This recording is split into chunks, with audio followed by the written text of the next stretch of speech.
Amada familia, bendiciones, muy buenos días.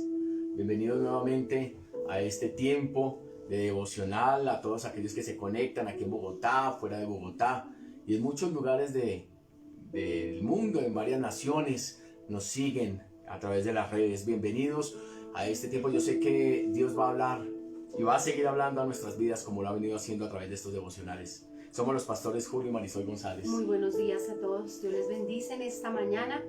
A todos aquellos que se conectan, sean todos bienvenidos a este tiempo de reflexión de la palabra. Amén. Padre, te damos gracias, Señor. Te alabamos, te bendecimos y te exaltamos, Señor. Colocamos en tus manos, Espíritu de Dios, este tiempo. Colocamos en tus manos, Rey de Gloria, esta mañana, amado Jesús, que seas tú obrando, derramando de tu gracia, derramando de tu favor, derramando de tu misericordia, Señor, sobre cada uno de nosotros, Espíritu Santo de Dios.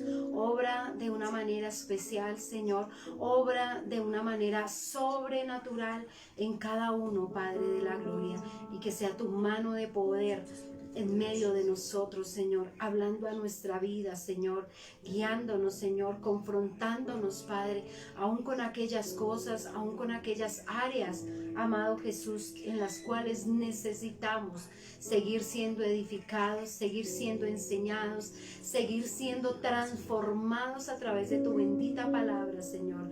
Que sea ella, Señor, quien nos confronte, quien nos hable, quien nos imparta, bendito Señor. Te doy gracias en esta hora, en el nombre de Jesús. Amén y amén. Tiempo de avance y estamos nosotros hablando acerca de Josué, un hombre conquistador. Este libro, el libro de Josué, es un libro de conquistas. Nos habla de conquistas y es lo que Dios quiere para tu vida, que tu vida sea una vida de conquistas. Pero el que hablemos de conquistas no quiere decir, y para que hayan conquistas tiene que haber batallas, tiene que haber guerras. ¿Sí? Cuando hablamos de conquistas no nos exime de tener batallas. Si queremos tener grandes conquistas, vamos a tener grandes batallas. Entonces no esperes una conquista sin pasar primero por una batalla. Y el Señor le habló a Josué que iba a conquistar, que iba a tener esas ciudades. Fueron 32 ciudades que el Señor le entregó en manos a Josué. Pero este varón tuvo que comenzar guerreando, tuvo que comenzar batallando, y en cada ciudad, en cada avance que Josué tenía, debía enfrentarse con un ejército diferente. Y nosotros, en cada avance que tenemos en nuestra vida, en cada escalón, cada peldaño que nosotros podamos estar subiendo, nos vamos a encontrar con guerras diferentes. Así que hay personas que he escuchado decir: es que no he salido de una cuando me he metido en otra. Claro que sí, es una guerra, una batalla constante. Y ninguna batalla va a ser igual. Ninguna batalla la va a ser igual. ¿Por qué? Porque si en este momento tú estás en una batalla, debe ser por algo en particular. Debes estar en una batalla espiritual por tus hijos, por tu esposo, por tu hogar, por tus finanzas, por tu empresa, por tu ministerio, por la iglesia. Entonces, en cada una de esas batallas nos vamos a encontrar con diferentes enemigos, con diferentes luchas. Entonces, ninguna batalla en tu vida va a ser igual, porque cada una de ellas tiene una recompensa diferente. Entonces, en la medida en que nosotros vayamos, porque podemos hablar de una escalera, si nosotros vemos cada escalón, entonces va a requerir un esfuerzo, Bajar es muy fácil, pero subir requiere un esfuerzo mayor. Y Dios quiere que tú avances, que nosotros subamos, que estemos en un nivel diferente, que Dios quiere llevarnos a una gloria mayor. Dios siempre le dijo a Moisés, no le dijo baja, le dijo sube al monte. Requiere un esfuerzo, una negación. Entonces, esas batallas que estamos teniendo, porque nuestra vida cristiana es una constante batalla, una constante lucha. Muchos están entrando a una batalla, a una lucha, a un proceso. Otros están en medio de ese proceso, de esa batalla, de esa lucha, y otros están saliendo de esa batalla. Estamos saliendo de esa lucha. Pero cuando estamos saliendo, entonces tenemos el fruto, tenemos la conquista, tenemos la recompensa, y entonces podemos decir: valió la pena el esfuerzo. Y miraremos hacia atrás y decimos: las lágrimas valieron la pena, el ayuno, la oración. Pero tan pronto salgamos de esa batalla, muy seguramente vamos a entrar a otra. Y muchos, al escuchar, si hay personas que por primera vez nos ven y están escuchando este devocional, tal vez no les va a quedar muchas ganas de pertenecer a este ejército de Dios por causa de las luchas. El pastor dijo que estamos de batalla en batalla, de lucha en lucha. Sí, pero no mires tanto la batalla y la lucha. Mira más bien la conquista, la recompensa, el fruto de tanto esfuerzo. Es como cuando una mujer queda en embarazo. Comienza un proceso, todo un proceso.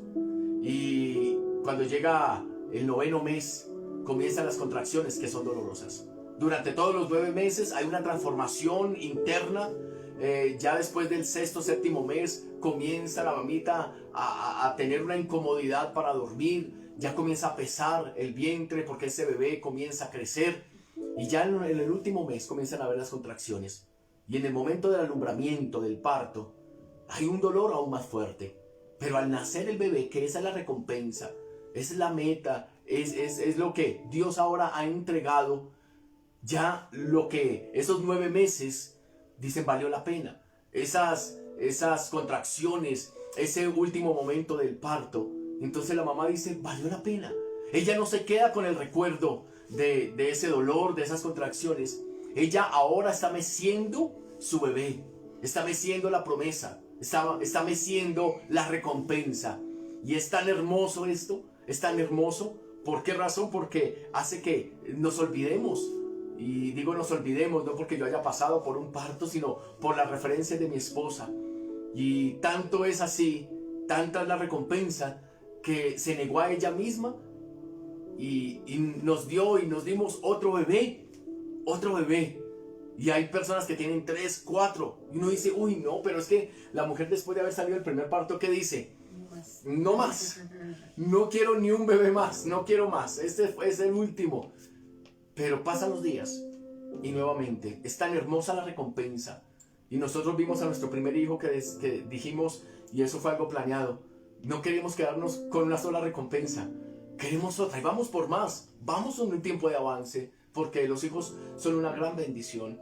Y ella nuevamente, mi esposa, se negó a sí misma y tuvo que pasar por ese proceso. Y ella me dijo, el primer embarazo no fue igual que el segundo, no fue igual que el segundo. Entonces vemos como cada proceso es diferente. Dicen las mujeres que los embarazos de los varones son diferentes a los embarazos de las mujeres, y que si tienen 4 hijos todos fueron diferentes. Con uno hubo antojos, con el otro no, con alguno tuvo rebotes y todas estas manifestaciones, y con otros hijos no, con los otros no. Entonces cada proceso es diferente y estamos en un tiempo de avance. Así que no le tengas temor al proceso, porque en ese proceso no estás solo. El Señor está contigo y viene una recompensa, viene algo mayor. Amén. Entonces estamos hablando acerca de este libro de conquistas, el libro de Josué. Y el Señor le habló a Josué y comenzó la batalla con la primera conquista de la primera ciudad, Jericó. Y fue todo un éxito y ellos estaban felices. Pero cuando fueron a la segunda ciudad llamada Jai, entonces fueron derrotados. Fueron batallas diferentes. Porque cuando enviaron a aquellos a reconocer a Jai, ellos dijeron, no es necesario que vayamos todos. En Jericó necesitamos todo el ejército, en Jai no. Si te das cuenta cómo cada proceso es diferente. Y ellos se confiaron. Y hubo gran pérdida, porque hubo anatema en medio de ellos. Y fue un hombre llamado Acán. Y allí es donde quedamos nosotros. ¿Y qué es lo que dice la palabra? Miren lo que dice el Josué capítulo 7, versículo 23. ¿Qué dice la palabra? Y tomándolo del medio de la tienda, lo trajeron a Josué y a todos los hijos de Israel y lo pusieron delante de Jehová. Sí. Entonces Josué y todo Israel con él tomaron a Acán, hijo de Zera, Sí. el dinero, el manto, el lingote de oro, sus hijos, sus hijas, sus bueyes, sus asnos, sus ovejas, su tienda y todo cuanto tenía, y lo llevaron todo al valle de Acor. Y le dijo Josué, ¿por qué nos has turbado? Túrbete Jehová en este día. Y todos los israelitas los apedrearon y los quemaron después de apedrearlos. Wow. Imagínate el final de este hombre llamado Acán. El final de este hombre llamado Acán. Dice la palabra que enviaron por él, enviaron por sus hijos, por sus hijas, por sus bueyes, asnos, ovejas. Es decir, que no solamente se vio involucrado Acán, solamente él y lo que él tomó no solamente fue el lingote de oro, no solamente el manto babilónico, sino que también sus hijos. Y uno diría, ¿y por qué razón? ¿Y por qué razón? ¿Acaso no es esto algo injusto? ¿No sonaría algo injusto? Pero dijimos que muchas veces lo que hace el anatema, lo oculto, lo que hace es que daña a los que están a nuestro alrededor. Y eso es, necesitamos que quede muy claro en nuestro corazón. Lo que nosotros podamos hacer, si estamos solteros, tal vez no vamos a afectar a muchos por nuestras decisiones. Quizás vamos a afectar a nuestra mamá por nuestras malas decisiones, a nuestro papá. Pero cuando nosotros ya tenemos un hogar establecido, no nos podemos dar el lujo de fallar, no nos podemos dar el lujo. Nadie es perfecto, eso es claro, nadie es perfecto. Pero tampoco podemos ocultarnos o meternos bajo esa sombra de que como nadie es perfecto, entonces terminan diciendo, es que su merced no es ni el último, ni el primero, ni el último. Y a las mujeres, ni la primera, ni la última. Entonces nos damos como la oportunidad de estar fallando, de estar fallando. Por esa razón nosotros necesitamos de la sabiduría de Dios, del conocimiento de Dios, de la guianza del Espíritu Santo de Dios, para decir, Señor, soy esposo, es esposa, somos padres, enséñanos, ayúdanos, guíanos, Señor, para también aprender y saber guiar a nuestros hijos. Señor, como varón yo te pido, como sacerdote, dame la sabiduría para saber guiar a mi esposa, a mis hijos. Señor, que mis decisiones o mis aciertos y tal vez mis desaciertos no nos afecten a ellos, Padre. Señor, como pastor, enséñanos y instrúyenos de cómo también guiar a un pueblo. Porque nadie, ninguno de nosotros no lo sabemos todas. Ninguno lo sabemos todas. Necesitamos todos. Incluso Salomón con toda la sabiduría que tenía, y dice la palabra que él tenía consejeros. Sí. Él tenía consejeros. Es decir, el Señor le enseñaba que aun cuando era un hombre muy sabio, muy próspero, necesitaba consejeros para no equivocarse. Nosotros necesitamos un consejo, el consejo de parte de Dios. El buen consejo, y no siempre el buen consejo es que apoyen lo que nosotros queremos hacer. El buen consejo es que nos guíen, y si hay que corregir, se corrige. Y Acán fue un hombre que se confió, que consideró que estaba haciendo lo correcto, que él consideró que tal vez no iba a afectar a muchos, no era muy notorio, nadie notó, porque era tanta la riqueza que había, que un manto babilónico pues no iba a marcar la diferencia. Sí marca la diferencia, una mentira sí marca la diferencia, un error sí marca la diferencia. Por eso nosotros necesitamos estar siempre tomados en oración. Y que marcó la diferencia porque Acán lo hizo deliberadamente, fue consciente de lo que estaba haciendo, y pienso que eso es lo que más tiene peso en el Señor, porque hay errores o hay situaciones que se presentan que se hacen o que pasan, que suceden porque el momento, por la situación, por la circunstancia, pero este no fue el caso de Acán. Acán falló deliberadamente, pecó deliberadamente, con una conciencia. Sí. Y él no tuvo en cuenta que es el haberlo hecho de esa manera, a cuántos iba a alcanzar, a cuántos iba a perjudicar. ¿Por qué fue un juicio tan drástico? Porque hubo una conciencia en él. Estoy totalmente segura que si hubiese sucedido porque él no lo sabía, porque a él nadie le había dicho, porque a él nadie le había informado, la misericordia de Dios hubiese estado para con él. Pero que lo que realmente tuvo peso fue que lo hizo con una conciencia, lo hizo deliberadamente, teniendo un conocimiento. ¿Dónde vienen esas grandes pérdidas? ¿Dónde vienen esas grandes consecuencias que nos lamentamos, que lloramos, que muchas veces aún terminamos peleando con el Señor? Cuando cometemos errores, cuando cometemos faltas, cuando cometemos pecados que ya nos habían advertido, que ya nos habían dicho, ojo con esto, cuidado con aquello, te advierten, te aconsejan, te dicen, y más sin embargo se comete la falta, se comete el error. Ahí es donde vienen este tipo de pérdidas, porque no solamente perdió Acán, todo lo que lo rodeaba, su casa, sus bienes, sus hijos, su familia, que yo digo que si hay algo más doloroso es cuando se cometen errores y los que terminan asumiendo consecuencias es nuestra propia casa, son nuestros propios hijos. Yo digo que eso es muy doloroso, ¿verdad? Pero es necesario que nosotros no dejemos pasar por alto las advertencias, no dejemos pasar por alto cuando hay un aviso de parte de Dios, porque lo dijimos el martes, hoy vuelvo y lo hablo y vuelvo y lo digo. El pueblo, absolutamente todo el pueblo, estaba advertido que no podían tomar del anatema, que habían cosas que habían sido consagradas para Dios y que del resto ellos tenían que desecharlo. Es decir, tenían la instrucción, tenían claro cómo era que tenían que hacer las cosas, ¿verdad? Entonces, cuando nosotros tenemos claro, eso es como lo que pasa con nuestros hijos. Ellos cometen errores cuando nosotros no les hemos advertido y nosotros decimos, no, pero es que él no sabía. Y decimos, no lo podemos castigar, no lo podemos amonestar, porque era que él no lo sabía. No es el mismo proceder cuando ellos se equivocan y nosotros ya les hemos advertido. Nosotros le decimos muchas veces para nosotros mismos, no le puedo rebajar esta falta porque él ya lo sabía, porque él ya estaba advertido. Y no funciona diferente el Padre. El Padre funciona exactamente igual, ¿verdad? Cuando nosotros no sabemos, pues él dice, bueno, pues era que no lo sabía o no tenía claras las cosas. Pero cuando él ya nos ha advertido, es ahí donde él muchas veces, con el dolor en su alma, en su corazón, no la puede rebajar, y por eso vienen estas causas y vienen estas consecuencias a nuestra vida.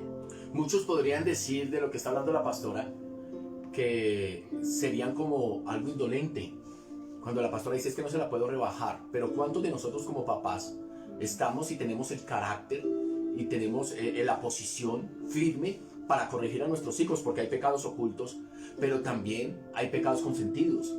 Y es pero tan grave lo uno como lo otro. Pecados ocultos, entonces es algo que nadie ve, algo que está oculto. Es solamente, digamos, el pecado de Acán fue un pecado oculto. Pero llega a detener el progreso que Dios tiene preparado para su pueblo. Y esto fue se estancaron, evitó y detuvo el progreso para ellos. Pero también hay momentos en los cuales hay pecados consentidos. Hay pecados consentidos y nosotros no podemos caer tampoco en ese error, porque de igual manera se está afectando la familia, se están afectando aún a nuestros propios hijos. Que si es necesario corregirlos, claro que sí, es necesario corregir a nuestros hijos. No, hay muchas veces caemos en ese contemplamiento con ellos, en el contemplamiento que eso hace que nos evite y nos tuerza el brazo para no corregirlos, porque estamos contemplando a nuestros hijos. Y contemplando a nuestros hijos, entonces lo que hacemos es que ellos sigan por donde quieren seguir caminando, y más tarde, más adelante, muy seguramente van a ver las consecuencias. Van a ver pérdidas. Y no solamente se ve con los hijos, pastor. Hay esposas que conocen de los pecados de sus esposos y los contemplan, los dejan pasar por alto. ¿Por qué? Porque hay un contemplamiento. ¿Por qué? Porque con tal de que no se ponga bravo, con tal de que haya armonía en la casa, y no, obvio, y eso nos pasa absolutamente a todos. Cuando uno es confrontado, a uno no le gusta. Cuando a uno le dicen cosas que uno no quiere oír, uno se molesta, se incomoda. Pero o es eso para evitar un mayor perjuicio, o es dejar que pasen cosas y adelante encontrarnos con esas grandes pérdidas. Ahora, la palabra es clara, puntual, concisa. Y quiero que esto ustedes le presten mucha atención a lo que les voy a decir. No hay voluntad permisiva de Dios. No hay voluntad permisiva. Por muchos años fui uno de los que lo habló. Fui uno de los que pensó. ¿Por qué razón? Porque lo decían, no lo enseñaron. Y como loros nosotros lo repetíamos. Es que está en la voluntad permisiva de Dios. No, en Dios no hay una voluntad permisiva. Hay una voluntad perfecta. Y Dios no podemos nosotros manipularlo. Porque hablar de una voluntad permisiva es una manipulación que tuvimos con el papá, como con el papá celestial, como lo tenemos con el papá terrenal. Mis hijos pueden venir y me pueden hablar algo y yo les digo, no sale. Un ejemplo, Joel o Johanan me piden permiso para salir, les digo no van a salir. Y entonces ellos colocan una cara de ayúdame a vivir, nos dice una hermana de la iglesia. Y entonces comienzan a manipular hasta que como papá les digo, bueno, salgan pero media hora. ¿Qué pasó con la posición que teníamos en un inicio? Así no es Dios. El no de Dios es un no. Y el sí de Dios Una respuesta. es un sí. Y el espera es una espera. Nosotros por más lágrimas, es que las lágrimas no manipulan a Dios. Las lágrimas no mueven la mano de Dios. Lo que mueve la mano de Dios es la fe. Lo que mueve la mano de Dios es la fe, no son las lágrimas. Y muchas veces lo que queremos es a través de las lágrimas o a través del ayuno o del ruego que Dios nos permita hacer cosas. Si el Señor ya lo habló, entonces vamos a caminar, pero no caminemos pensando que es la voluntad permisiva de Dios. Sí, porque no, lo que pasa es que estaba en la voluntad permisiva. No, la voluntad de Dios es perfecta. Entonces, ¿cuál voluntad está haciendo? La propia, la suya propia. No es la voluntad de Dios la permisiva, porque Dios no tiene voluntad permisiva, sino la voluntad de Dios es perfecta. Amén. Entonces, Es que en el Señor hay un sí y hay un no. Ya si nosotros queremos volver ese sí como un no o ese no como un sí, es una voluntad personal. sí. Es a lo que se refiere el pastor. O sea, en el Señor no es, bueno, está bien, hágale. No, en Él es el sí, en Él es el no y en Él es el espera. Son esas tres respuestas. Porque es que siempre de se mete Dios. al Señor en muchas cosas. En todo. Se mete Así a Dios como en se muchas mete al cosas. diablo en muchas cosas. Sí, se mete a Dios en muchas cosas. Fue que el Señor me dijo, hablemos de la iglesia, el Señor me habló y me dijo que ese era mi lugar. Pero pasan 2, 3 meses y no, es que el Señor ya me dijo que no era mi lugar. Fue el Señor, es tu alma, es tu carne, es tu corazón, es tu voluntad. Amén. Porque Dios no es un Dios que varía. Dios no es, Él no varía en sus decisiones, Él no es ambivalente, Él no varía en su propósito, Él no varía en esas cosas. Él es muy claro en su palabra. Él es muy claro con el propósito que tienes contigo. El Señor es muy claro con lo que ya tiene preparado para ti. Si Él no está ensayando con nosotros, Él no está ensayando contigo. Entonces cuando hablamos de la voluntad permisiva es porque tal vez como que si Dios estuviera ensayando, bueno, vaya mi hijo, hágalo y mira a ver cómo le va. Y después venimos entonces llorando y decimos, Señor, pero es que tú me dijiste que sí podía. No metamos a Dios en cosas donde Él no está. No metamos a Dios, fue que es la voluntad permisiva de Dios. La voluntad de Dios es buena, agradable y perfecta. No habla de permisiva, sino de que es perfecta. Cuando hablamos de voluntad permisiva, la voluntad personal propia, no la voluntad de Dios. Es lo que uno hace, es digamos lo que le pasó a Jonás. Jonás recibió una instrucción, Jonás sabía lo que tenía que hacer y Jonás terminó en otro lado. Entonces fue una voluntad permisiva de Dios. No, fue una voluntad personal, fue el capricho de Jonás, fue la rebeldía de Jonás. El Señor le dijo vaya por la derecha y él se fue por la izquierda. Porque Dios se lo hubiera permitido, no, porque Él lo quiso hacer así, porque no podemos olvidar que en nosotros hay una forma, bueno, hay un libre albedrío, hay una voluntad personal. Dios no anula nuestra capacidad de decisión. Donde Él no va a venir con una espada y decir, no lo vaya a hacer. No, Él nos da la oportunidad que seamos nosotros los que escogemos si queremos hacer su voluntad o si queremos hacer nuestra voluntad. Son dos cosas totalmente diferentes. Él siempre nos guía y siempre nos direcciona. Diferente es que nosotros hagamos a nuestra manera o quitamos o pongamos o acomodemos, porque somos así, quitamos, ponemos o acomodamos, pero finalmente queremos siempre hacer lo que nuestra voluntad siempre quiere hacer. Dentro del propósito de Dios estaba que Acán conquistara, avanzara y se hiciera parte de esos triunfos, pero Acán dañó el propósito.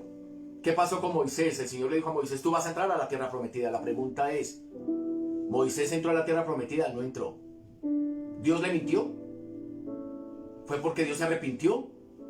¿O tal vez fue porque un hombre llamado Moisés, antes de entrar a la tierra prometida, por causa de la opresión del pueblo, que querían agua, y entonces ¿qué hizo Moisés con la roca cuando el Señor le dijo, háblale a la piedra, háblale a la roca? Y él lo que hizo fue, la golpeó. ¿Quién dañó el propósito sino Moisés?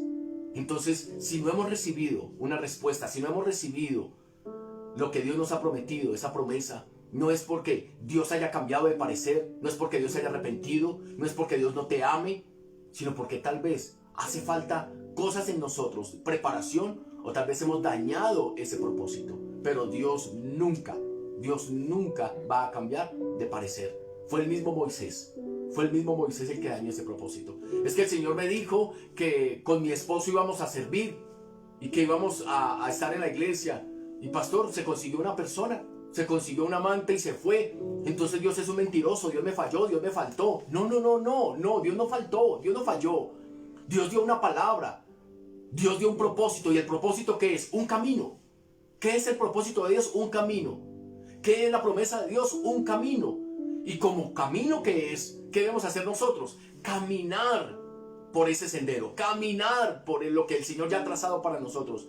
Si alguno se desvía de lo que hablábamos nosotros, de lo que dice en Proverbios el domingo anterior, si alguno toma un atajo, no esperemos que vamos a llegar al mismo punto.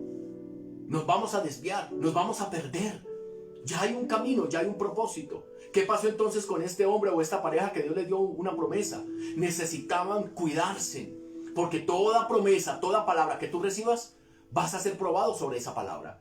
Amén. Vas a ser probado. Entonces recibimos una promesa con mi esposa de que vamos a servir, pero viene la mujer extraña, viene el varón extraño, vienen los problemas, vienen las pruebas, vienen las luchas.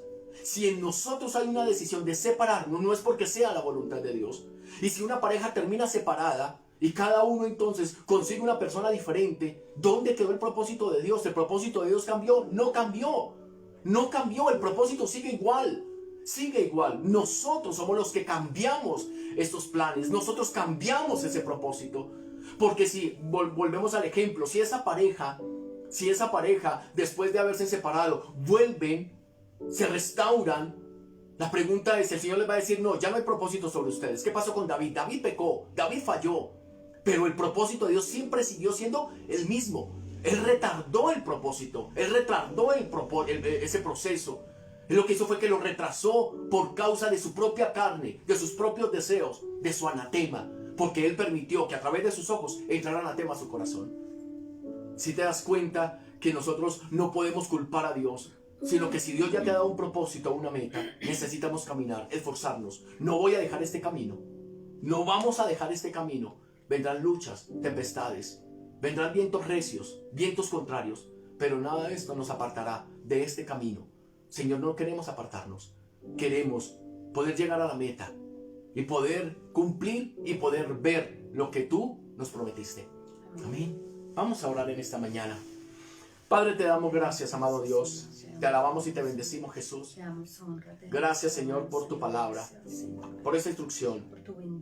Señor, porque dentro del propósito de Dios estaba que Acán llegara y conquistara y se hiciera parte de todos esos triunfos, de todas esas alegrías. Pero este hombre dañó el propósito porque desvió su corazón, dice que codició y tomó lo que no debía. No permitamos que sea nuestra carne, nuestras emociones lo que dañe el propósito de Dios. Necesitamos siempre sujetar y mantener en obediencia nuestra carne, nuestras emociones, nuestra alma en Cristo Jesús. El que no nos bajemos de la cruz, el que permanezcamos con nuestra carne crucificada. No te bajes de la cruz. Si hay un problema, no te bajes de la cruz. Si hay una circunstancia, no te bajes de la cruz. Porque sin cruz no hay gloria, sin cruz no hay resurrección. Y en nosotros, al hablar de permanecer en la cruz, es permanecer crucificados, el permanecer con nuestra carne allí crucificada, porque nuestra carne siempre va a querer oponerse a la parte espiritual, porque en la carne somos débiles, en la carne somos fáciles de tentar, de ser tentados, pero cuando nosotros nos fortalecemos espiritualmente, entonces haremos que nuestra carne esté limitada y nuestra carne esté sujeta a la voluntad de Dios, que es buena, agradable y perfecta. Es un tiempo de avance. Avanza, sube. Si estás en una batalla, estás próximo a ver la victoria sobre esa batalla, vas a tener esa conquista. Es tiempo de avance. No retrocedas, no retrocedas. Si ha sido fuerte la lucha, de esa misma magnitud y de esa misma manera va a ser la victoria. Es porque algo grande y lo mejor está por venir. Algo grande Dios tiene preparado para ti. Así que recobra fuerzas, no te canses, sacúdete el polvo. Toma la palabra de Dios como esa lumbrera para tu camino, como ese mapa para tu vida. Y avanza y continúa en el nombre de Jesús. Porque el Señor no te ha mentido. Porque el Señor no te ha fallado. Y el Señor no te ha dado una promesa para generarte una falsa expectativa, sino para que trabajemos en esas promesas. Te damos muchas gracias, Señor, en esta mañana. En el nombre de Jesús. Gracias a Dios. Amén. Y amén. Bueno, amada familia, gracias por habernos acompañado en este tiempo de devocional. El día de mañana vamos a tener nuestro tiempo de ayuno virtual, porque ya mañana estamos en restricción. El día domingo igual vamos a estar nosotros en virtualidad, vamos a estar en el servicio, no te lo pierdas. 10 de la mañana con los niños, la iglesia infantil Dejando Huellas va a estar allí presente. Y nosotros como iglesia en general, los adultos, los jóvenes, vamos a estar a las 11 de la mañana el día domingo. 11 de la mañana, comparte el link, invita a personas. Este domingo vamos a tener un tema bien interesante. Y vamos a aprender cosas, vamos a entender cosas, se nos va a abrir un panorama al respecto de lo que puede estar pasando a nuestro alrededor. Así que te esperamos, vienen respuestas de parte de Dios para nuestras vidas. Les amamos y les bendecimos en el nombre de Jesús. Que pasen un excelente día. Amén. Bendiciones para todos. Dios les guarde.